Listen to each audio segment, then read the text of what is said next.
কিছু মাস আগে আমরা গিয়েছিলাম রায়গঞ্জে, আমি ও বাবু আর আমার ছেলে।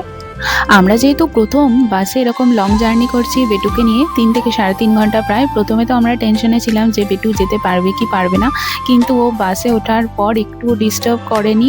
বাসে যেতে যেতে পুরো সারাক্ষণ প্রায় ঘুমিয়েই গিয়েছিল। আর রায়গঞ্জে মাসির বাড়ির সামনে দেবপুরীর খুব সুন্দর একটা মন্দির রয়েছে, ভোলে বাবা আর মা কালীর মন্দির। আর সামনেই ওখানেই মেলা হচ্ছিল।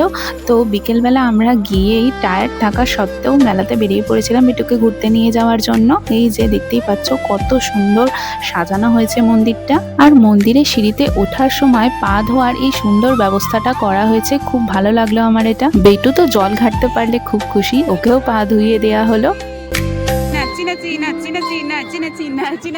প্রথমে আমরা পুরো মেলাটা ঘুরিনি, মেলার কিছুটা অংশ ঘুরে নিয়ে আমরা ভোলে বাবার দর্শন করতে গিয়েছিলাম। এই যে সিঁড়ি দিয়ে উঠছি, দেখতেই পাবে তোমরা এখানের ভোলে বাবার মূর্তিটি খুবই সুন্দর। বিকেল থেকেই মেলাতে ভালো রকমই ভিড় ছিল। মেলা ঘোরার বাকি অংশটা পরের ভিডিওতে তোমাদের সাথে শেয়ার করে দেব। তো হর হর মহাদেব, আজকের ভিডিওটা এখানেই শেষ করলাম।